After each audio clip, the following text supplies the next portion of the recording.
Shema Yisrael Adonai Eloheinu Adonai Echad Baruch Shem Kevod Malchuto Leolam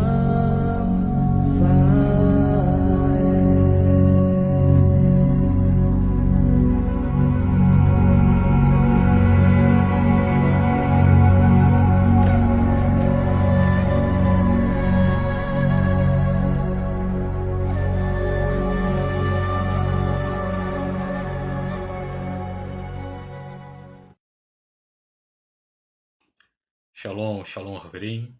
Bem-vindos a mais um estudo bíblico. Que o Eterno lhe abençoe em nome de Yeshua, a você e a toda a sua família. Bom, no estudo de hoje eu estarei tratando sobre erros de traduções na Escritura. Eu já tratei sobre esse assunto em outros estudos, mas é sempre bom voltar nele porque é um assunto de extrema importância e que, devido, ao que tem acontecido atualmente, mais Bíblias estão sendo feitas, mais traduções estão aparecendo, e essas traduções estão cada vez mais deixando a desejar, não fazem jus aos textos originais em hebraico. Sabemos que o hebraico é riquíssimo em informação, e quando você traduz um texto e traduz o texto da forma mais coerente possível, ainda assim 60% dessa informação, 50, 60% dela, ela se perde. Não é possível você trazer a informação original para a tradução. Quando você traduz o texto errado, então, isso não é nada bom. Quase toda a informação original do texto se perde. E isso é um grande problema na vida de muitos que leem determinados textos e que querem entender determinados textos bíblicos de forma correta, porque não vão conseguir. Se o texto é traduzido de forma incorreta, você vai ter uma compreensão errada. Se você tem uma compreensão errada na hora de aplicar o texto, você vai cometer erro, você vai pecar contra o próprio Eterno. Então, o meu objetivo com esses estudos é sempre recuperar essas informações que as Bíblias, de forma geral, não dão, não têm a capacidade de passar ao povo por causa da tradução que colocaram. Eu separei alguns textos aqui para nós analisarmos, textos bem conhecidos, muitos têm até mesmo esses textos de cor, e eu espero que você goste do conteúdo. Qualquer dúvida ao final do estudo, pode me chamar no privado que eu estarei esclarecendo a dúvida, pode deixar um comentário no vídeo. E se você se interessar por esse PDF que eu estou usando no estudo, ou por outros PDFs que eu já usei em outros estudos, pode me chamar no privado e pedir o PDF que eu estarei fornecendo. Bom, antes de iniciarmos o estudo de hoje, eu tenho preparado uma série de conteúdos sobre o hebraico para postar no meu canal no Facebook, no meu canal no YouTube. E tenho demorado um pouco porque eu estou preparando um notebook para fazer esses estudos, um bom programa para gravar esses estudos com uma boa qualidade de som, de imagem. Isso requer algum tempo. Estou também colhendo alguns materiais, algumas apostilas que eu estarei usando, para que eu possa preparar um bom conteúdo, passar um bom conteúdo para você. Para você que já me acompanha há algum tempo, para você que é novo, para você que é a primeira vez que está me assistindo, já te convido a conhecer o meu canal no Facebook, meu canal no YouTube e acompanhar os estudos. Eu até deixei aqui a Bíblia Hebraica aberta, que é uma das apostilas que eu estarei usando em estudos futuros. Textos da Bíblia toda em hebraica, Primeiro Testamento, conhecido como Antigo, e o Segundo Testamento, conhecido como Novo Testamento ou Nova Aliança. Todos os textos em hebraico, para que nós possamos analisar tudo no contexto original, analisando as formas das letras hebraicas, a gematria, que é a matemática divina. Cada letrinha dessa daqui possui um número, Cada texto desse daqui possui um código numérico e isso nos dá uma série de informações. Também para analisarmos segundo aquilo que o paleo-hebraico nos ensina, que é um hebraico bem mais antigo, né? Esse daqui é o hebraico moderno. O paleo-hebraico é um hebraico mais antigo. Então essa é uma Bíblia que eu estarei usando para gravar estudos futuros aí, para trazer o melhor para você das revelações do Eterno, do conhecimento do Eterno, da palavra do Eterno, ok? Assim que eu terminar todo o preparo de colher todo o material, eu estarei começando essa série de gravações e já te convido a acompanhar os estudos, porque tenho certeza que será muito bom para você. Bom, com relação ao estudo de hoje, erros de traduções na Escritura. Vamos começar aqui pelo texto de Mateus, Matitiarro, capítulo 5, verso 17. Como que esse texto foi traduzido? Não pensem que vim destruir a lei ou os profetas, não vim abolir, mas cumprir. Essas são palavras de Yeshua, do Mashiach, do Messias. E segundo essa tradução, a primeira impressão que nós temos é que Yeshua, Cristo, ele veio apenas cumprir a lei. Ele cumprindo a lei, nós não precisamos cumprir. Inclusive, tem muitos estudos aí embasados nisso, nessa ideia, porém não é uma ideia correta. O texto está traduzido correto. Nesse caso, não digo nem o texto, mas não o texto todo, mas parte dele. Parte dele. Olha o que a tradução correta diz. Não pensem que vim anular a Torá dos profetas. Não vim para anular, mas para levá-los ao pleno conhecimento. Então veja a diferença. A tradução de forma geral diz que Yeshua veio apenas cumprir a lei. E quanto a nós, recebemos a ideia aqui, segundo essa tradução, que não precisamos cumprir, porque Yeshua já fez isso. Na tradução correta já é algo completamente diferente.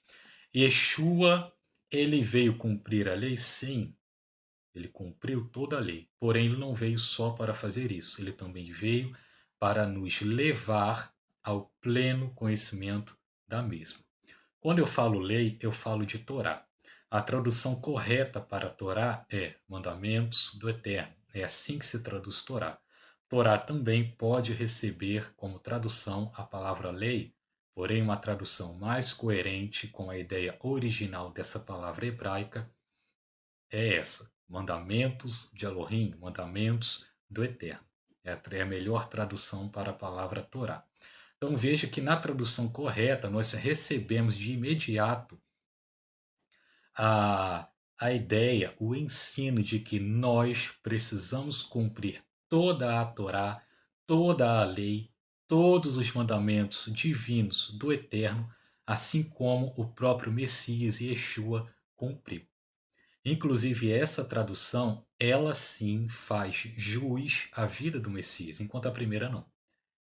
A primeira não faz. A segunda, ela está mais coerente com a vida do Messias, porque durante toda a sua trajetória, durante toda a sua caminhada, vemos que ele estimulava o povo a cumprir a lei, a cumprir a Torá.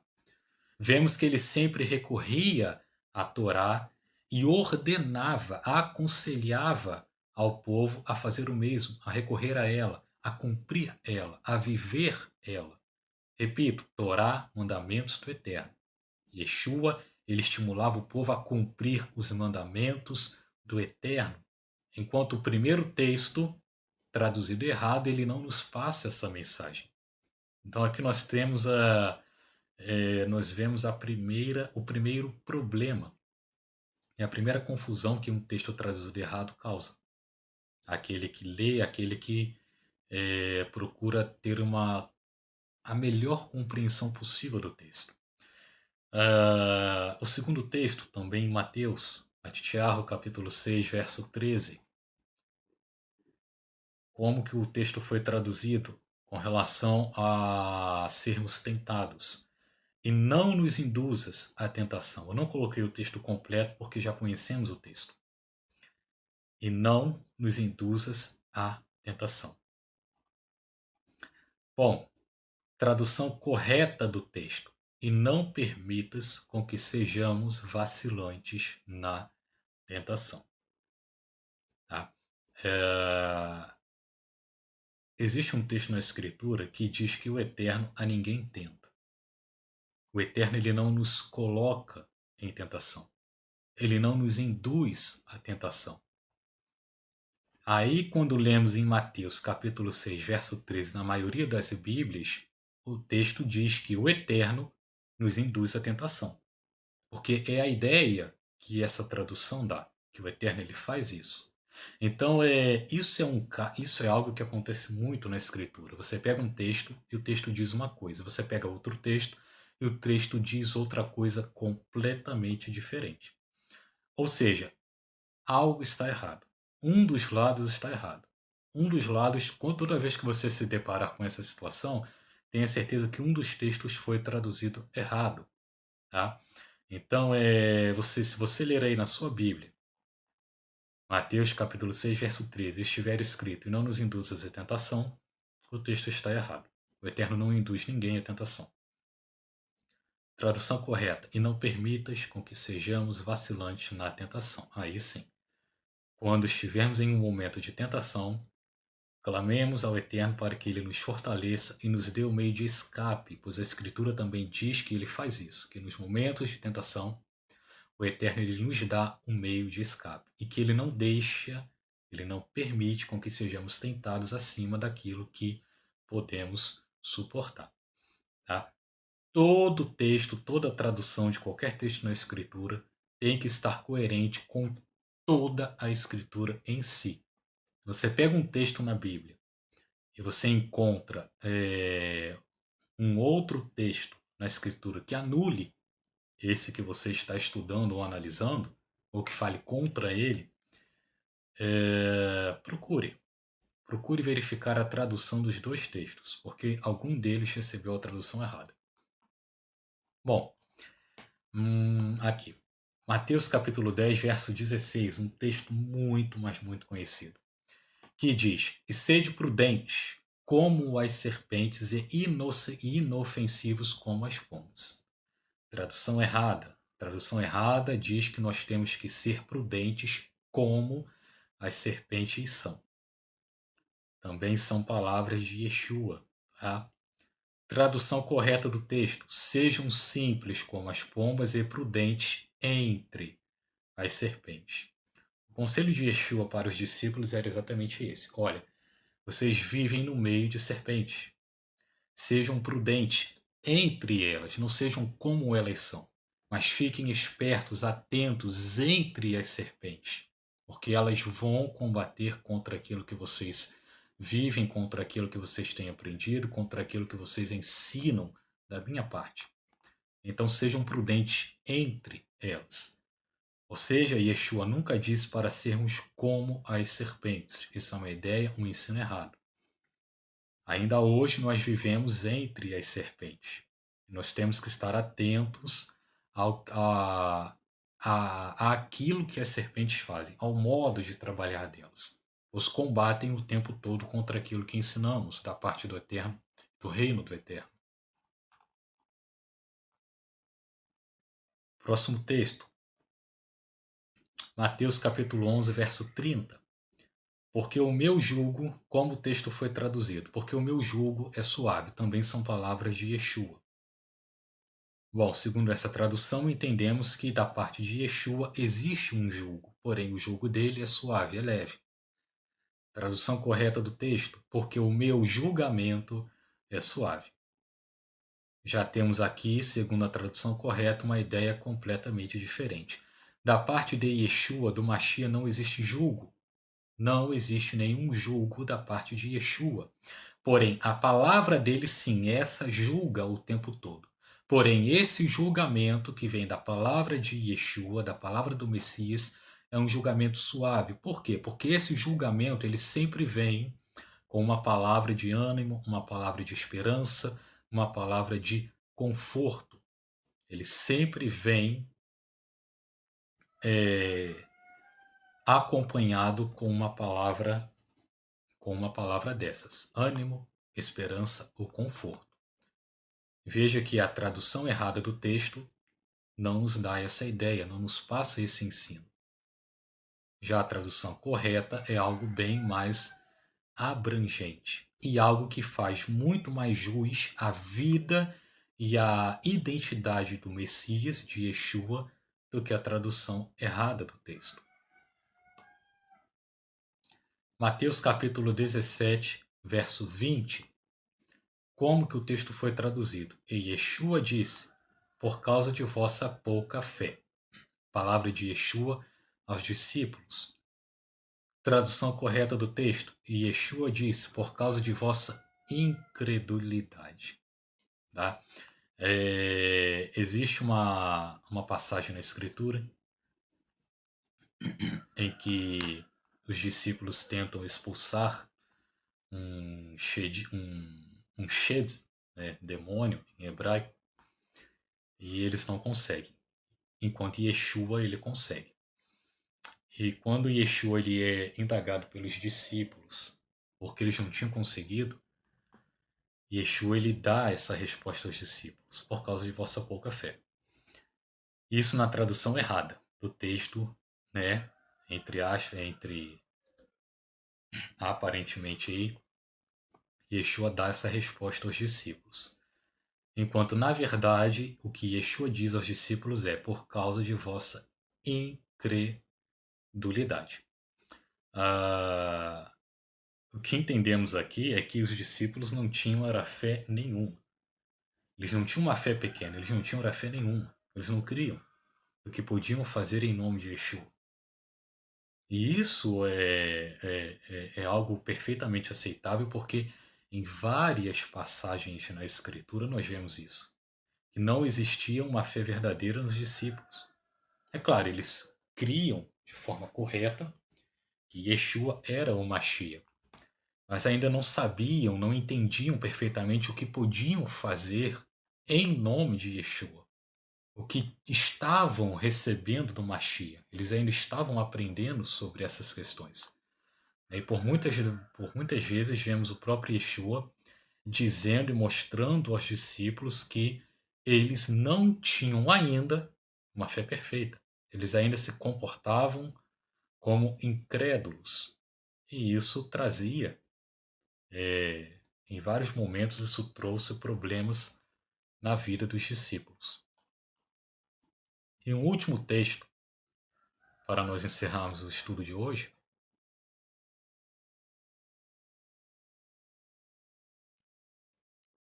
Mateus capítulo 18, do verso 8 ao 9. Um texto também muito conhecido, como todos os outros que estamos analisando aqui são. Mateus 18, do 8 ao 9. Começando no verso 8. Como que o texto foi? Primeiro vamos analisar o verso 8 do capítulo 18. Tradução geral do texto. Portanto, se a tua mão ou teu pé te escandalizar, corta-o e atira-o para longe de ti. Melhor te é entrar na vida coxo ou aleijado do que, tendo duas mãos ou dois pés, seres lançado no fogo eterno. Tradução correta do texto. Portanto, se a tua mão ou teu pé te escandalizar, toma outra direção. Melhor ser assim do que seres lançado na segunda morte. Bom, um grande conceito aqui, um conceito importante aqui, para você que está acompanhando o estudo, é que quanto menor o texto, mais fiel ele é ao original. Por que estou dizendo isso? Porque você pode notar aqui que na tradução errada o texto é bem longo. Enquanto que na tradução correta, o texto ele diminui, e diminui drasticamente, assim como no versículo 9 que vamos analisar. Perceba que no versículo 9 o texto é bem longo na tradução correta, na tradução errada, na tradução incorreta do texto, enquanto que na tradução correta o texto ele diminui drasticamente. Então, repito, quanto menor o texto, mais fiel ele é ao original. Bom, na tradução incorreta do texto, nós vemos aí recebemos aí uma ideia, talvez que quase literal, de que se for necessário, você deve cortar a tua mão ou o teu pé, ou furar o teu olho, porque melhor é você viver cego ou aleijado, ou sem ter uma das mãos, né, do que futuramente entrar na vida futura, no reino futuro, ou melhor, nem entrar, do que chegar no reino futuro com as duas mãos, os dois pés, os dois olhos e não entrar. E sim seres lançado no fogo eterno. O que sabemos que também não existe isso. Eu já tratei sobre isso, sobre essa questão de inferno e fogo eterno. Ninguém ficará sofrendo por toda a eternidade. Os ímpios serão exterminados, destruídos. Existem vários textos que dizem, que falam exatamente isso de forma clara e literal, que os ímpios serão exterminados, destruídos. Então, o fogo eterno aqui está errado e toda a tradução desse texto está errada. Tradução correta. Se o teu pé e tua mão te escandalizar, faz o quê? Toma outra direção. Ou seja, esse texto, essa tradução está em concordância com outro texto que temos na Escritura, que diz: não apresenteis os vossos corpos, os vossos membros, como instrumentos para o pecado agir. Porque o pecado ele precisa de um meio para agir. E o meio que ele usa é o seu corpo. Os seus olhos, a sua boca, a sua língua, as suas mãos, os seus pés, é o seu corpo. Se o seu corpo não está sendo apresentado ao pecado para que ele haja, ele não fará nada, ele ficará sem ter o que fazer. Por isso, toma outra direção, ou seja, apresente os seus membros ao Eterno, apresente o seu corpo ao Eterno, para que o Eterno o use conforme a tua vontade, para a honra e glória dele.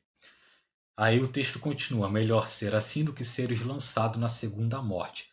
Segunda morte também em concordância com o que recebemos no livro das Revelações, em Apocalipse, que diz que os ímpios serão lançados no lago de fogo e enxofre, e ali serão destruídos. Corpo e alma serão destruídos. Eles deixarão de existir. Esta é a segunda morte. A primeira morte é a morte apenas do corpo físico. A segunda morte é o corpo físico com a alma. A pessoa, ela deixa de existir. Aí, versículo 9 do capítulo 18 de Matitiarro. E se o teu olho te escandalizar, arranca-o e atira-o para longe de ti. Melhor te é entrar na vida com um só olho do que tendo dois olhos seres lançado no fogo do inferno. A mesma ideia da tradução errada do versículo 8, enquanto que a tradução correta está coerente com as demais informações que recebemos na Escritura. E se o teu olho te escandalizar, lança-o para outra direção. Muda a direção do seu olhar. Melhor ser assim do que ser lançado no Guerrinó. Tá? No Guerrinó faz menção à sepultura, ok? Lugar de sepultura, lugar de morte. Também não pode ser traduzido como inferno ou fogo eterno. Aqui ó, uma breve informação sobre Guerrinó. Guerrinó, Vale de Rinom, localizado ao sul da velha cidade de Jerusalém, onde o lixo da cidade era incinerado.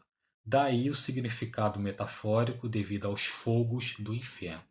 Então foi por causa disso aqui, que algumas traduções na escritura receberam fogo do inferno, porém uma tradução errada, completamente errada, que traz muito problema na hora de se interpretar os textos.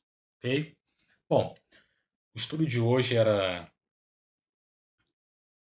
foi um estudo bem breve. Eu só queria compartilhar alguns textos, trazer um pouco mais dessa questão de tradução para você. Espero que você consiga extrair o máximo de informação do que foi tratado aqui. Foi um assunto bem simples, algo bem fácil de se compreender, ok? Mas os próximos estudos eu já estarei usando a Bíblia em hebraico, esta Bíbliazinha aqui, e nós vamos entrar bem fundo na questão do hebraico, dos textos em hebraico. Nós vamos extrair toda a informação que for possível extrair de um determinado texto, como, por exemplo, o texto de Gênesis, capítulo 1, verso 1. Bereshit bara Elohim et hashamayim ve'etz haaretz. No princípio, ou em um princípio, criou o Eterno os céus e a terra. Tá? Vamos entender aqui se a tradução realmente pode ser céus, se a tradução aqui é no princípio ou em princípio, qual a diferença que isso tem, enfim. Estarei trazendo um conteúdo bem bacana para vocês. E se você ainda não conhece meu canal, se você é novo aqui no meu canal, na minha página no Facebook, no meu canal no YouTube, te convido a acompanhar os estudos. Já tem no canal mais de 30 estudos gravados, também tem aulas de hebraico no canal. Caso você queira aprender hebraico de forma gratuita, inclusive eu estarei regravando todas as aulas do curso de hebraico que eu tenho no YouTube e também na minha página no Facebook, e estarei retornando com esse trabalho do ensino do hebraico. Então, caso você queira aprender hebraico, basta acompanhar os meus vídeos, e se tiver dúvida, é só me chamar no privado que eu estarei te dando uma atenção especial para que você entenda da melhor forma possível os textos originais em hebraico. Shalom, shalom, que o Eterno lhe abençoe em nome de Yeshua.